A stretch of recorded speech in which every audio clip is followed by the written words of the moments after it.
ناظرین، آپ کو تازہ ترین خبر سے آگاہ کرتے ہیں۔ سپریم کورٹ میں جنرل قمر جاوید باجوہ کی مدت ملازمت میں توسیع سے متعلق کیس کی سماعت آج ہوئی ہے۔ اس حوالے سے ہم آپ کو آگاہ کرتے ہیں کہ اس موقع پر سابق وفاقی وزیر قانون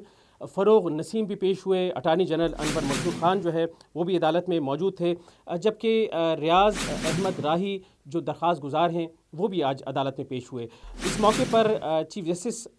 آصف سعید کھوسہ جو 3 رکنی بینچ کی سربراہی کر رہے تھے، ان کا یہ کہنا تھا کہ ماضی میں جرنیلز نے 10 برس کی توسیع لی مگر کسی نے نہیں پوچھا۔ اٹارنی جنرل نے دلائل دیے اس موقع پر۔ انہوں نے کہا کہ کل کے عدالتی حکم میں بعض غلطیاں تھیں اور 11 کابینہ کے ارکان نے توسیع دی تھی۔ یہ بات جو کہی گئی یہ درست نہیں تھی، جس پہ چیف جسٹس نے کہا کہ اب تو حکومت اس کارروائی سے آگے جا چکی ہے، ہم نے دستاویزات دیکھ کر حکم جاری کیا تھا، جس پر اٹارنی جنرل نے کہا کہ رول 19 کے مطابق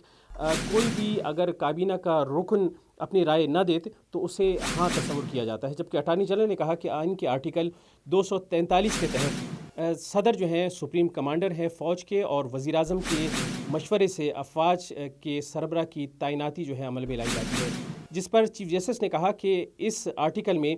تعیناتی کی مدت کا بھی کیا ذکر ہے،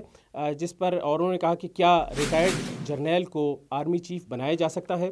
اٹارنی جنرل نے کہا کہ آئین کے آرٹیکل 243 کے تحت وزیر اعظم کا اختیار ہے کہ وہ آرمی چیف کی تقرری کے لیے ایڈوائز کرے، تاہم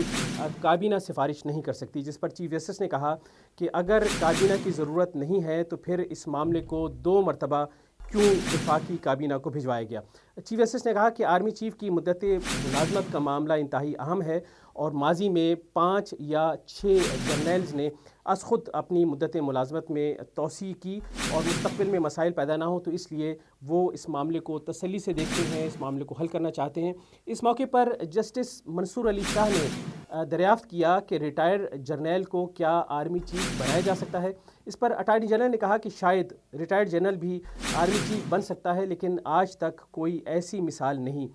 جسٹس منصور علی شاہ نے کہا کہ دوران جنگ ممکن ہے کہ افسران کو ریٹائرمنٹ سے روکا جاتا ہے، جس پر چیف جسٹس نے کہا کہ قانون کے مطابق آرمی چیف دوران جنگ افسران کی ریٹائرمنٹ کو روک سکتا ہے، لیکن حکومت جو ہے وہ آرمی چیف کی ریٹائرمنٹ کو روکنا چاہتی ہے۔